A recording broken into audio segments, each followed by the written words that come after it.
This video will show you how to use the Bongo virtual classroom within the Brightspace VLE. To get started, open a Brightspace module and navigate to Module Tools and Virtual Classroom. This will take you to the Bongo Meetings page. The Meetings page displays a list of upcoming webinars and any sessions that have been previously recorded.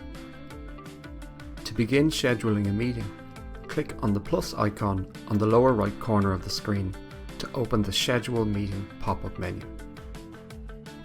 Next, give the meeting a name and enter the date and time. If you'd like to run a session straight away, just click on the box that says Now.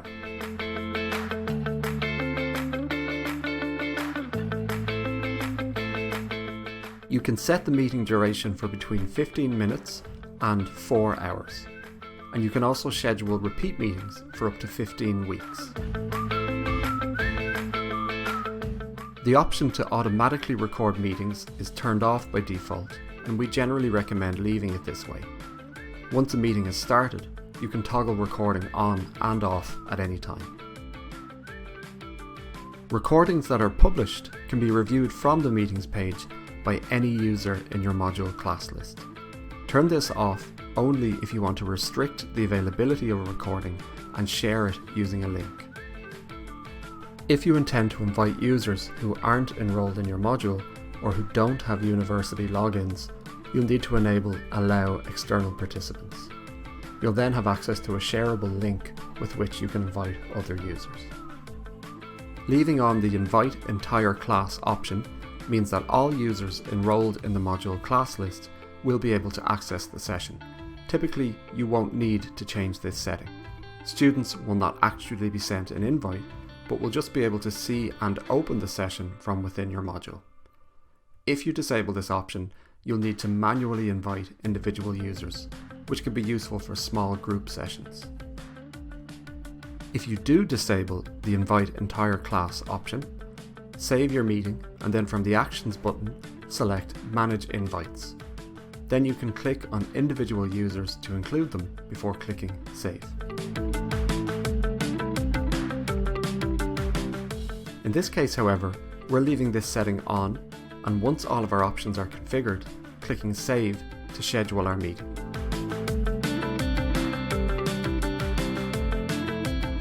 Please note, despite the warning that Bongo meetings max out at 150 users, it is possible to invite 200 people at TU Dublin.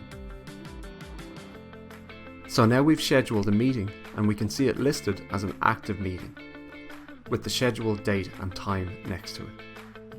If you make a mistake of any kind, from the Actions menu you can cancel your meeting and start again, or select Edit and change your settings before saving.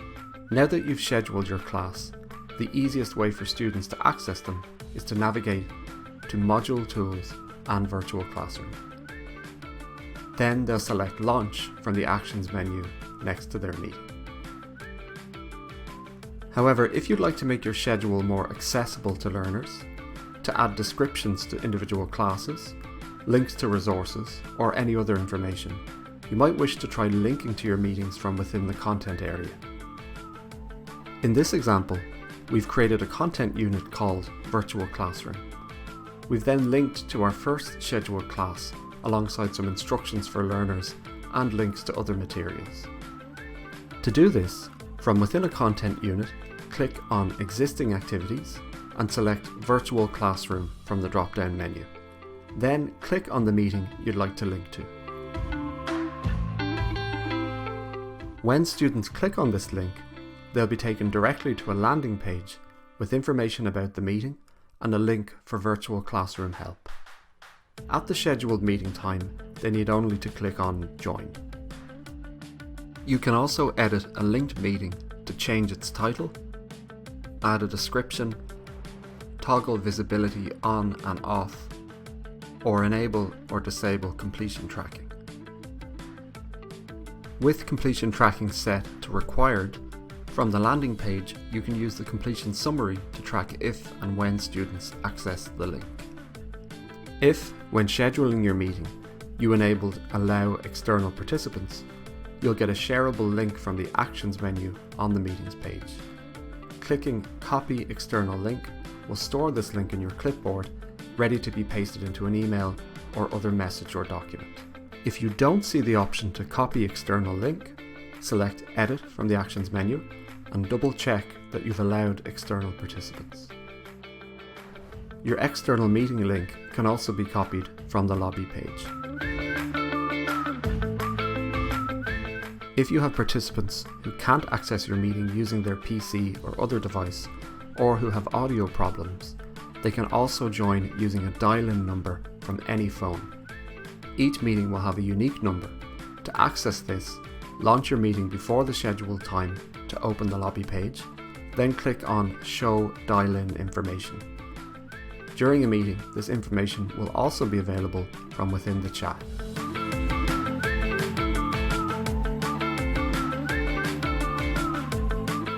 Once your scheduled meeting time arrives, you'll open it by selecting Launch from the Actions menu on your Meetings page. Each person enrolled as a lecturer in your module will be assigned the role of moderator, meaning that they can both launch the meeting and join it up to 10 minutes early to upload their slides and change other settings. After launching your meeting, you'll be taken to the lobby page. When you're ready, click the Join button to get started. You'll be greeted by a dialog asking if you'd like to use a microphone or just listen using headphones. Select microphone and your browser will ask for permission to access your mic. Make sure to allow this. Your meeting will open and you'll be notified that you've joined the audio conference. To test if your microphone is working, speak and check that the mic symbol on the bottom of your screen is pulsing. You'll also see an indicator with your name on the top left corner of the screen whenever you speak. You can mute and unmute yourself at any time by clicking on the mic button. If other users can't hear you, click on the handset icon to leave the audio and then use the same button to rejoin audio. If you're still not hearing anything, your browser may be accessing the wrong microphone. To change this, click on the Actions menu, select Settings and choose Audio. Here you can choose your microphone source from a list of available options, and you should see the volume meter light up green when you speak. You can also change your speaker source here, for example from your laptop speakers to a headset or earphones. To share your webcam, click on the Share Webcam button on the bottom of the screen and make sure to allow your browser to access the camera. You'll then be greeted by the Webcam Settings pop-up menu, from where you can choose between cameras and preview your feed before sharing.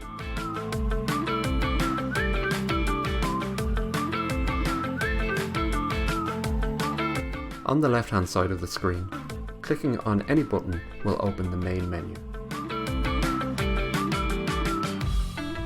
Selecting the Participants button will show you a list of all users, divided into presenters and viewers. When a participant speaks or makes noise, their avatar will pulsate and you'll see a speaker notification icon with their name on it. For troubleshooting, a small icon to the bottom right of their avatar will tell you whether or not they have enabled their microphone or are in listen-only mode. If you'd like to mute all participants quickly, you can do so using the microphone button at the top of the participants list. If you'd like to promote another user to the presenter role, simply click on their name and choose Make Presenter from the menu. They'll now appear at the top of the user list as a presenter with the blue presenter icon next to their avatar. Clicking on your name at any time will give you a menu option to take back presenter status. You can also use this same menu to initiate a private chat with any user or to remove a participant from the meeting. You'll also have the option to assign moderator status to other participants, which permits them to promote others to presenter, toggle on and off recording, and moderate the meeting. To help with moderating your meeting, you can use the Permissions button to restrict specific features for participants such as webcams, microphones, public and private chat, and the visibility of the user list. These settings will only apply to viewers who are those participants who do not have moderator or presenter status. Clicking on the next button on the main menu will open the public chat, from where you can connect with other virtual classroom participants by typing messages and also sending files and sharing links. If you are the meeting moderator, you can also clear the chat log and export it to a text file at any time. If a meeting is recorded, you can also review the chat log there afterwards. From the main menu, you can also initiate a classroom poll using one of the available poll types, or by creating a custom poll. In this case, we've already included a pre-prepared MCQ in our presentation slide and chosen the poll type ABCD. This is what the poll looks like for participants. The poll will now initiate, and you'll be able to see real-time information about participants' responses in this tab. When you're ready to close the poll, you can use the Stop Publish button to share the poll results visually with the class. If you don't need to share this information, or you'd just like to do so verbally, just click Stop Polling. Poll results will display in your presentation space. When you're ready to remove them, click the Clear All Annotations button on the Annotations toolbar. Breakout rooms allow meeting moderators to divide participants into between 2 and 8 small groups for discussion. Clicking on the Create Breakout Rooms button will open up an options menu from where you can choose the number of rooms you'd like to create and set their duration. After this, you can either randomly assign participants to each room, or do so manually by dragging and dropping their names into the respective room. Meeting moderators will remain as not assigned, but they can enter any room after they've been created. Once your breakouts commence, this panel will tell you how many users have joined each room and the time remaining. The Invite Participants button will allow you to assign any latecomer to a breakout. You can open any room mid-session by clicking on the Join button. It will open in another tab. To leave a breakout, click on the Actions menu and choose Leave. You can also join the audio for a breakout room without leaving the main meeting. Participants will have access to all virtual classroom features within their breakouts, but the content of these discussions will not be recorded. Learners will see a countdown timer with time remaining on a blue bar at the top of their breakout room. If you'd like to close your breakouts before the time runs out, you can do so using the End All Breakout Rooms button. Lastly, on the menu, you have an option to promote a user to moderator and allow them to type closed captions in real time within your meeting. By clicking on the CC button in the bottom left of their screen, participants will be able to view closed captions in the presentation area.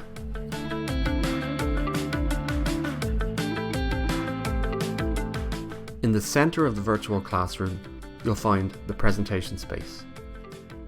It defaults to a plain whiteboard, which you can manipulate using the annotation tools on the right. It's also where participants will view any uploaded presentations, screen shares, or webcam videos. To add a presentation to this space, click the Presentations button, and from the resulting menu, add your presentation slides using either the Browse link or by dragging and dropping a file into this box. After a moment, your uploaded presentation will appear in this list.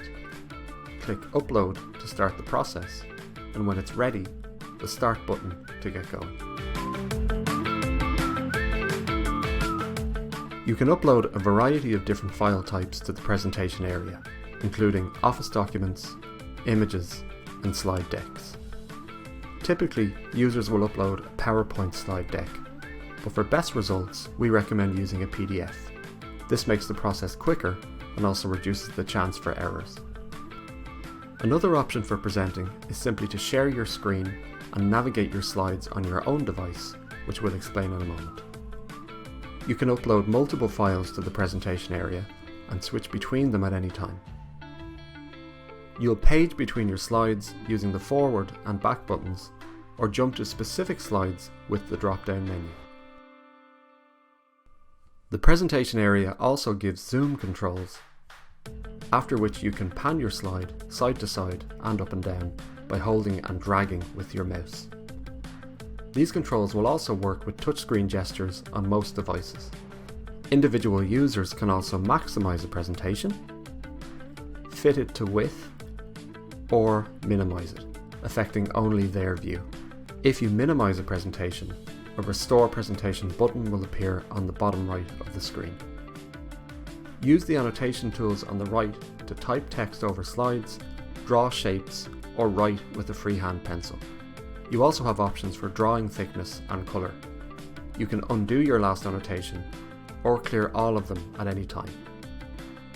Finally, the multi-user whiteboard mode can be toggled on and off, allowing all participants to join in. The virtual classroom also gives you various options for sharing your screen in the presentation space. Clicking on the Share Your Screen button will launch a menu with 3 different modes for screen sharing. With option 1, Entire Screen, everything you see on your device will be shared with participants for the duration of your screen share. Using the Window option will restrict your screen share to the specific open application that you choose, such as your web browser, PowerPoint, or Word. Lastly, you also have an option to share individual tabs open within your default web browser. When you've chosen your preferred option, simply click on it and select Share. In a moment, you'll hear an audible notification when your screen share is successful. In this case, I'm sharing a web browser tab, where a notification appears at the top of my screen, warning me that I'm sharing my tab and giving me an option to stop at any time. If you're sharing a full screen application outside of your browser, this notification will appear on the bottom of your screen. If you return to the web browser where you're hosting your virtual classroom session, you can toggle between your screen share and any uploaded presentation using the blue buttons beneath the presentation space. You can also stop your screen share or start a new one using the screen share button. From August 2021, presenters will be able to share audio from their devices when screen sharing. This functionality is currently limited to shared browser tabs in Chrome or Edge, or whole screen sharing in Windows. To use this feature when you're sharing your screen, look for the Share Audio button on the Screen Share menu. In Bongo Virtual Classroom, up to 30 webcams can be shared, with up to 10 displaying on screen at any given time. Each user's camera will always be visible to them, alongside up to 9 others which will dynamically swap in as participants speak. If you'd like specific webcams to be visible at all times, as the meeting moderator, you can click on a presenter or participant and pin their camera up to a maximum of 9 in total. You can also quickly pin and unpin webcam feeds using their pin button. To begin sharing their camera, a user will click on the Share Webcam button and then grant access permission to their web browser. A video preview will appear on the webcam settings pop-up, and in some cases they may need to select the appropriate webcam from its drop-down menu. When you're ready to share a webcam, click Start Sharing. Participants can also make individual webcams full screen, and use the grab handle to change the size of the webcam feeds relative to the presentation space. As the moderator, you can also quickly disable all webcams from the permissions menu.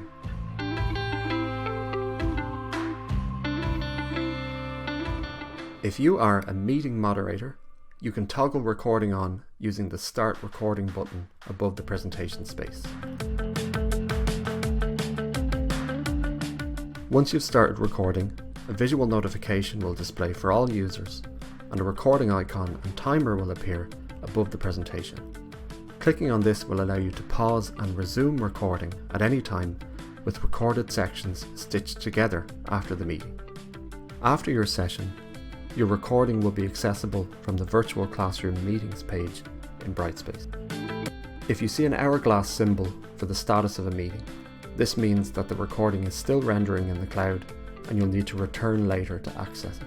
If you left the Publish Recorded Meeting option enabled when scheduling your meeting, all invited users in your Brightspace class list will have access to the recording and be able to review it from the Meetings page.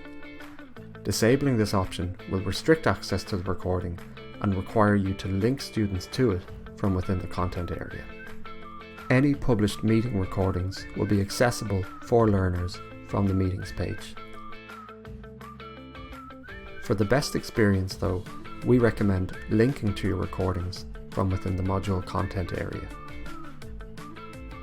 To do so, on the Meetings page, use the Actions menu to copy the public URL for your recording. Then, from within a content unit, click Upload Create and select Create a Link. Paste the recording URL into the URL field, give the recording a name, and untick Open as an external resource.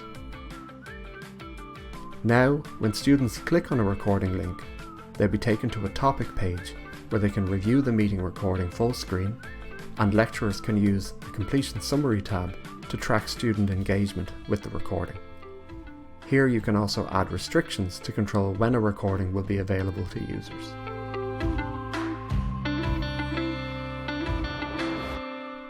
Bongo recordings are designed to be watched in a web browser, and rather than a single video file, they're made up of 5 separate frames featuring Screenshares, webcam videos, uploaded presentation files, the meeting chat log, and any files attached within the chat. To exit a meeting, click on the Settings menu in the top right-hand corner and select Leave Meeting. Or just close the browser tab. Moderators may also prematurely end a meeting here for all users before its scheduled finish time. From this menu, you'll also find some advanced settings for notifications, audio devices, and data savings. Attendance logs will only be created for meetings that are recorded partially or in full. To access an attendance log, open your Meetings page and click the Actions menu for your recording. Select Attendance and you'll be given a list of participants, as well as information about the duration of their attendance and their contribution to the meeting chat.